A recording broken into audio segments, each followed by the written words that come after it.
So let's start with fat and lean. Mm-hmm. If I want to be lean like you and I want to have low body fat, where does one begin?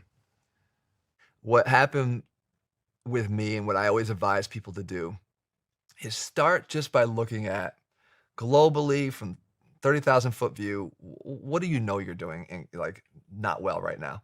Like, are you drinking excessively? Do you end every night with, a pint of ice cream? Like, you know that you're doing some things wrong. So you make one pass at the obvious stuff and you just do it for a couple weeks, and you see how you progress. And what will normally happen is usually those are the most offending, they're the biggest offenders when it comes to nutrition, that you will notice some quick weight loss when you stop it. What do you think are some of the offenders that we don't realize are offenders? I've had so many in my life, even like ketchup, and Yeah. I thought white rice was great. Yeah, I mean, white rice is actually, there's a place for carbohydrates in people's diets, I believe, but you have to have a healthy respect for them because they're the most likely to be overeaten.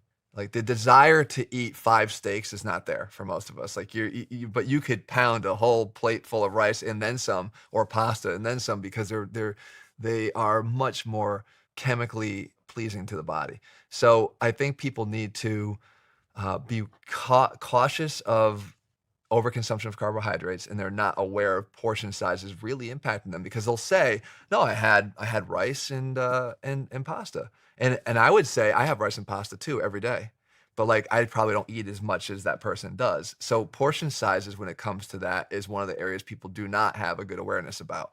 The kind of hidden offenders. I mean, there's sugar in a lot of things that is used just to make these things more appealing, especially like yogurts. Right? People will have, fruit on the bottom yogurt, but it's like loaded with sugar. Or my first experience was oatmeal. I was reading the bodybuilding magazines in my teens that every bodybuilder ate oatmeal in the morning. So of course I was buying Quaker Oats, but I was buying those little packets, and they have brown sugar in the bottom, and it's like they were loaded with sugar. They were not the equivalent of Quaker Oats from a canister. And so here I'm thinking I'm doing something right, but I'm not, because there was more sugar in that than there was in a bag of, or in a bowl of Trix cereal. What do you look for on the package? I always look for sugar and fat. That's what I look for. So, dietary fat, there are 9 calories per gram of fat versus 4 calories per gram of protein or carbohydrate.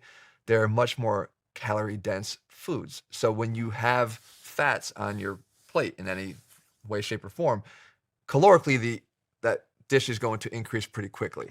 So you have to be mindful of them if you want to lose weight and achieve a hypocaloric state. To get there, you're gonna have to take in fewer calories than you're burning. That's why I would look at fat content, but sugar is just really not necessary. It's just one of those things that our bodies do not need, and tends to be too inviting to the point where people have a hard time stopping eating sugar. So I think that's one of the fastest ways to get yourself on track is to try to minimize the sugar content in a food. And then I look for protein, because I think that protein has a lot of benefits in terms of improving that ratio of fat to lean muscle, and also for its ability to satiate you. So if you're eating a higher protein food, you're likely going to find yourself feeling satisfied and full faster than if it's just a carbohydrate-based meal. So those are the 3 things that I look at every time I turn a label around: protein, sugar, and fats. And what does your diet look like? I eat breakfast in the morning, and I have usually, again, I'll give you typical meals. I have oatmeal. I even put like some pumpkin in the oatmeal itself, some canned pumpkin, just for some additional vitamins and minerals.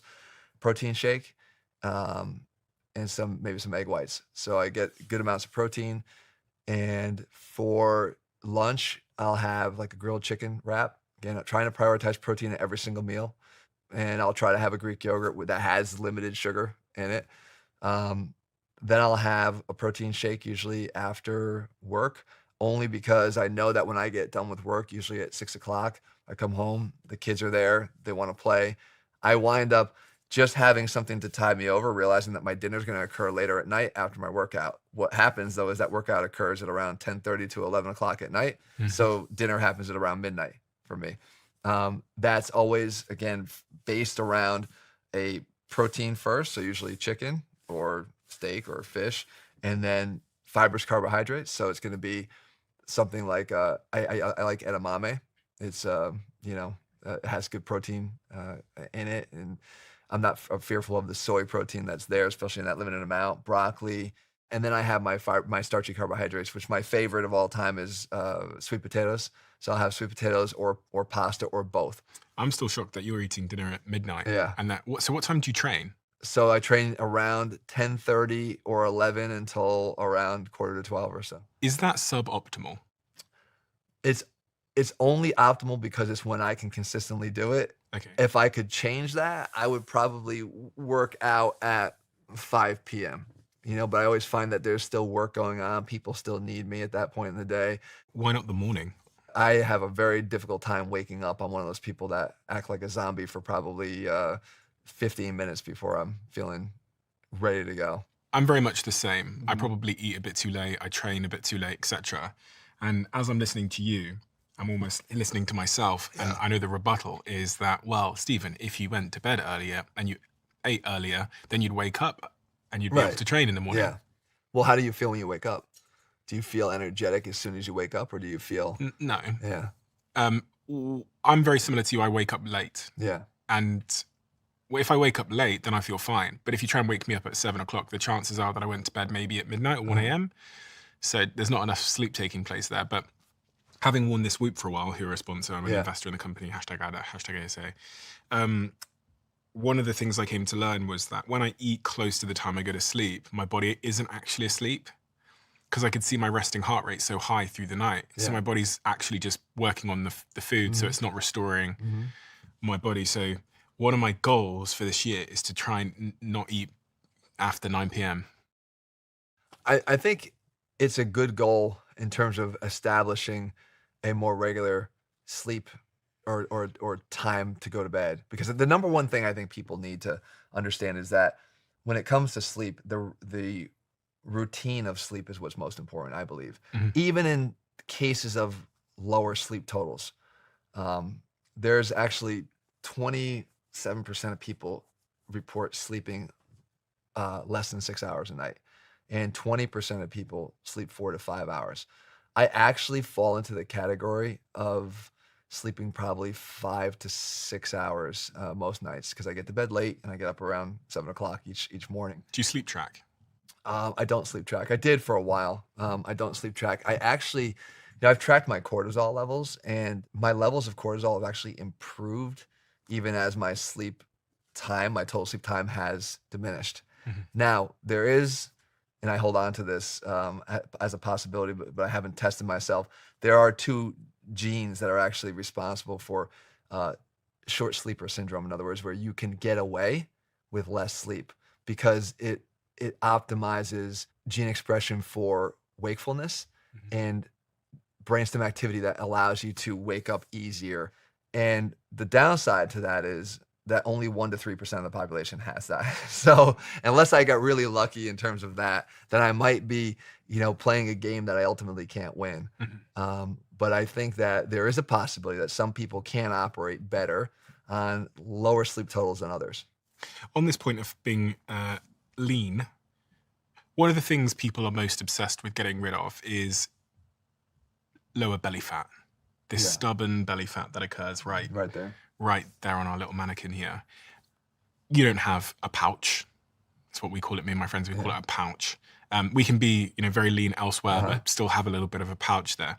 Some people think doing sit-ups is the way to get rid of that stubborn belly fat. What is the answer in your view?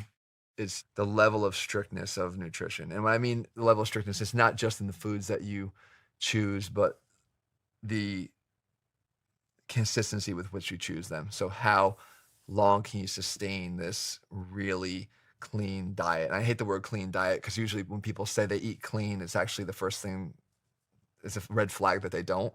But I think it comes from having a sustained ability to eat in a very restricted way.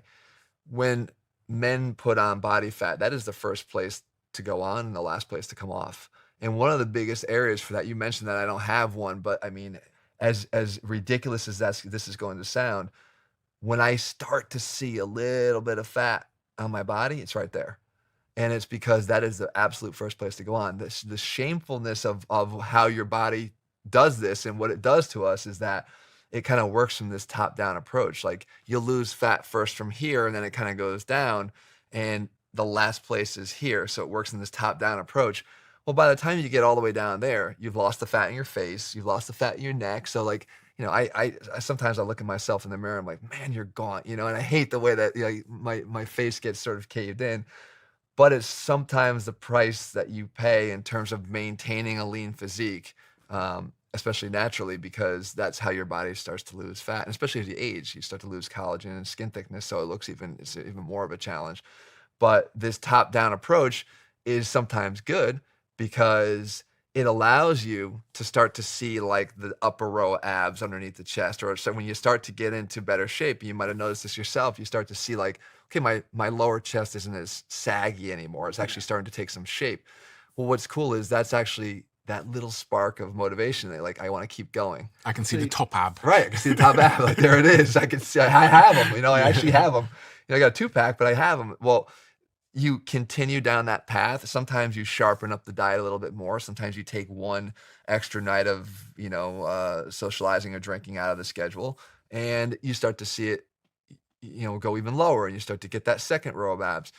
Then it becomes a question of how motivated you are to actually just continue and what level of sacrifice is required or is worth it to you to continue.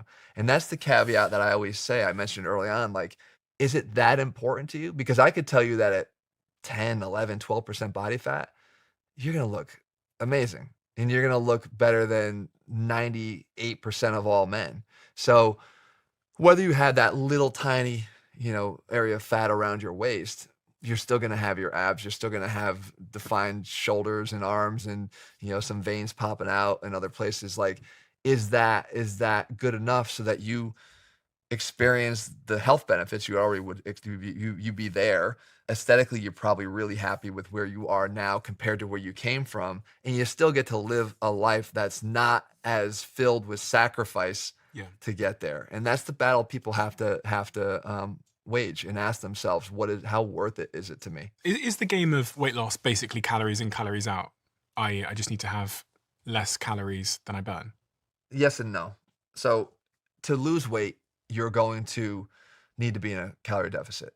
But if you took that approach and just ate whatever you wanted to, let's just say you ate Twinkies in a deficit, you're not going to get the same outcome because the type of weight lost is going to vary depending upon what you ingest. So if you don't ingest enough protein, you're just eating Twinkies, you might lose weight, but you're also going to lose muscle in the process. So if you want to deter the loss of muscle and maximize the retention of muscle and maybe again even slightly build in that deficit, then you're going to want to prioritize protein. So it's not just the calories in, calories out that will get you to lose the weight, but when you ultimately, I think people aren't just talking about weight loss, they really want to make sure that they're maximizing lean muscle at the same time that they're losing weight. If they want to look a certain way, function a certain way, it's going to matter.